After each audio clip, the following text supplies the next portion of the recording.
اس کا وہ بنیادی طور پہ جواز یہ پیش کرتے ہیں کہ وفاقی حکومت اور بالخصوص سندھ حکومت انہوں نے باقاعدہ انٹروین کیا اب کی بار ان الیکشنز کے اندر، اور ان کی انٹرونشنز کی وجہ سے دباؤ بڑھا، جس کی وجہ سے نتائج تبدیل ہوئے۔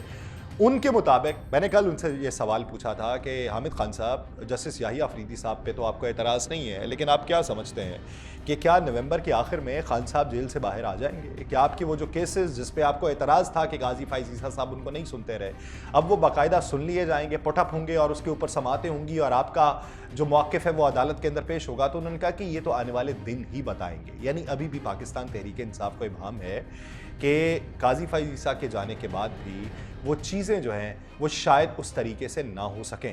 لیکن حامد خان صاحب نے کہا کہ حکومت کی جانب سے سپریم کورٹ کے ججز کی تعداد میں اضافہ جو ہے یہ ایک سوچی سمجھی سازش ہے۔ انہوں نے کہا اس کا مقصد نہ صرف عدالت عظمیٰ میں اپنے پسندیدہ ججز کو شامل کرنا ہے بلکہ عدلیہ کو دباؤ کے اندر بھی لانا ہے۔ انہوں نے کہا کہ اعلیٰ عدالتوں میں ججز کی تعداد بڑھانے کا کوئی جواز موجود نہیں ہے۔ سپریم کورٹ میں ججز کی تعداد بڑھانے کے لیے کسی آئینی ترمیم کی ضرورت نہیں ہے، بلکہ پارلیمنٹ کے ایکٹ کے ذریعے بھی سپریم کورٹ ایکٹ میں ترمیم کی جا سکتی ہے۔ حامد خان صاحب نے اس کی توضیح یہ بیان کی کہ بھارت آبادی اور رقبے کے لحاظ سے پاکستان سے بڑا ملک ہے اور وہاں سپریم کورٹ میں ججز کی تعداد 34 ہے۔ انہوں نے یہ سوال کیا کہ کیا پاکستان کی سپریم کورٹ میں 17 جج جو ہیں وہ انصاف فراہم نہیں کر سکتے؟ انہوں نے کہا جب بھی پاکستان کی عدلیہ میں چھیڑ چھاڑ کی گئی تو ملک کو اس کا ناقابل تلافی نقصان پہنچا۔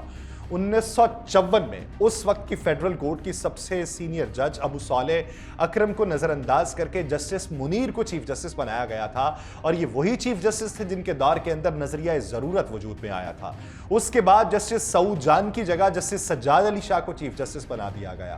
ان کے ہم خیال وکلاء چیف جسٹس کی تعیناتی میں سینیورٹی رول کو نظر انداز کرنے اور ججز کی تعداد بڑھانے کے خلاف ملک بھر میں احتجاج کریں گے۔ یہ حامد خان صاحب کہہ رہے ہیں، جس کا لاہ عمل آئندہ 1 یا 2 روز میں طے کر لیا جائے گا۔ اب اس سے کیا ہوگا؟ بعد نظر میں یہ بھی تاثر جائے گا کہ پاکستان تحریک انصاف موجودہ چیف جسٹس جسٹس یحییٰ آفریدی کے خلاف ہے، یہ ایک بعد نظر میں تاثر جائے گا۔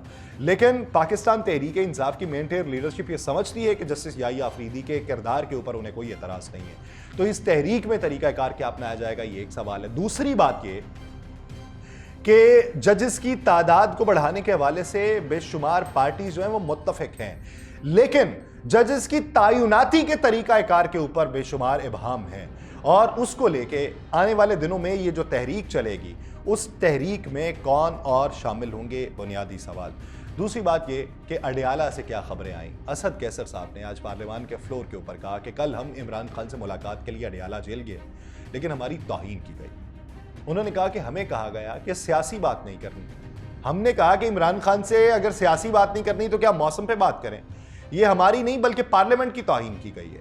انہوں نے کہا کہ مریم نواز نے بھارتی پنجاب سے مل کر بات کرنے کی بات کی کہ بھارتی پنجاب کے وزیر اعلیٰ جو ہیں ان کے ساتھ بات چیت ہو سکتی ہے، جس طرح مریم نواز نے بات کی ہے اسی طرح علی امین گنڈاپور نے بھی بات کی تھی۔ شور مچایا گیا۔ معیار سب کے لیے برابر ہونا چاہیے، اگر بہتری کے لیے کوئی بات کر رہا ہے تو اسے کرنی چاہیے، اس کے اوپر بے جا تنقید نہیں ہونی چاہیے۔ گزشتہ روز پاکستان تحریک انصاف کا وفد جو تھا وہ عمران خان سے ملاقات کے لیے اڈیالہ جیل گیا تھا، مگر انہیں ملاقات کی اجازت نہیں مل سکی تھی، جس کی توجہ یہ بیان کی گئی کہ سیاسی طور کے اوپر بات چیت نہیں کی جائے گی۔ اب جب کل انہیں اجازت نہیں ملی تو آج جو ہے وہ امریکی کونسل خانہ جو ہے اس کے افراد گئے ہیں ملاقات کے لیے، اور 3 لوگ گئے ملاقات کے لیے۔ اب وہ امریکن شہریوں سے ملاقات کرنے کے لیے گئے ہیں جن کے پاس امریکہ کی شہریت ہے، چاہے وہ پاکستانی نژاد ہیں لیکن امریکہ کی شہریت ہے اور وہ جیل کے اندر قید ہیں۔ سوال یہ پیدا ہوتا ہے کہ اگر ملاقات کی اجازت کلی طور پہ بند ہے تو یہ ملاقات آج کیوں ان شہریوں سے کرنے دی گئی، اور اگر پابندی نہیں ہے تو پھر کل ان کو کیوں روکا گیا؟ یہ ایک سوال ہے کہ حکومت پاکستان شاید اس کا جواب دے دے۔ لیکن آج علی محمد خان صاحب نے یہ دعویٰ کیا کہ جیل میں بانی P T I Imran Khan کے کمرے کی بجلی 5 دن تک بند رہی۔ انہوں نے کہا جب تک پارلیمنٹ میرا اور تیرا لیڈر کا فرق رکھے گی تو بے توقیر رہے گی۔ وزرائے اعظم کے ساتھ زیادتی کا رونا رویا جاتا ہے تو کیا بانی پی ٹی آئی وزیر اعظم نہیں رہے؟ انہوں نے کہا موجودہ حکومت کے لیے سوال اٹھایا کہ آپ کے دور میں یہ سب کچھ نہیں ہو رہا کیا؟ آپ اس کا جواب دیں۔ ان کے کمرے کی بجلی 5 دن بند رکھی گئی، انہیں جائے نماز پر سجدے کی جگہ تک نظر نہیں آتی۔ انہوں نے کہا میں کسی سے رحم کی اپیل نہیں کر رہا، ملک کو آگے لے کر چلنا ہے تو پھر عمران خان کو باہر لانا ہوگا۔ اب اس ضمن کے اندر علی محمد خان صاحب نے یہ جو کلیم کیا، اس کے مد مقابل سپرنٹینڈنٹ اڈیالہ جیل نے، شاید معلوم تھا کہ اس طرح کا کوئی بیان آئے گا، کل جو ہے وہ انہوں نے کہا جی جیل مینول کے مطابق بانی پاکستان تحریک انصاف عمران خان کو ہر طرح کی جو سہولیات ہیں وہ فراہم کی جا رہی ہیں اور انہیں آئندہ بھی وہی سہولیات فراہم کی جاتی رہیں گی۔ اب یہ ملاقات ہوگی تو اس کے بعد یہ اندازہ لگایا جا سکے گا کہ آیا ڈپٹی سپرنٹینڈنٹ اڈیالہ جیل کا وہ موقف ٹھیک جو اعلامیہ جاری کیا، یا علی محمد خان نے جو اسمبلی کے اندر بات کی وہ موقف ٹھیک ہے۔ لیکن دوسری طرف پاکستان تحریک انصاف کے رہنما جو تھے انتظار حسین پنجوتھا، ان کے متعلق آج ایک اہم چیز جو ہے وہ منظر عام پہ آئی ہے۔ اٹارنی جنرل منصور عثمان عوان صاحب نے اسلام آباد ہائی کورٹ کو یہ یقین دہانی کروائی ہے کہ عمران خان کے فوکل پرسن انتظار پنجوتھا جو ہیں وہ 24 گھنٹے میں بازیاب ہو جائیں گے۔ انہوں نے انتظار پنجوتھا کی رہائی سے متعلق درخواست پہ جو سماعت تھی اسلام آباد ہائی کورٹ میں، وہاں پر یہ موقف اپنایا۔ انہوں نے کہا جی 24 گھنٹے صرف دے دیں۔ درخواست گزار جو تھے فیصل چودھری، انہوں نے ان کے جو وکیل تھے درخواست گزار کے وکیل، انہوں نے کہا اٹارنی جنرل نے امید دلائی ہے، ہم تو امید ہی کر سکتے ہیں، ہم چاہتے ہیں کہ وہ بخیریت واپس آ جائیں۔ عامر فاروق صاحب نے سوال اٹھایا کہ 24 گھنٹے پھر اب سے شروع ہوں گے، جس پر اٹارنی جنرل بولے جی کل اسی وقت تک انتظار پنجوتھا جو ہیں وہ واپس آ جائیں گے۔ کیس کی سماعت جو ہے وہ 4 نومبر تک ملتوی کر دی گئی ہے۔ اب یہ جس طریقے سے اس کیس کے اندر بات ہوئی تو ہم یہ امید کرتے ہیں کہ یہ آنے والے دنوں کے اندر چیزیں مزید جو ہیں وہ بہتری کی طرف مائل ہوں گی۔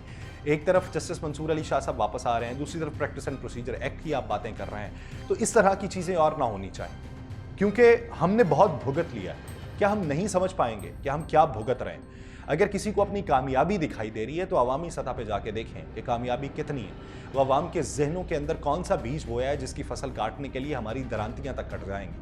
وہ سوچئے، اس طرف کو توجہ دیجئے تاکہ ہم من حیث القوم ملک کو آگے بڑھا سکیں اور ملک کی ترقی کے لیے کام کر سکیں۔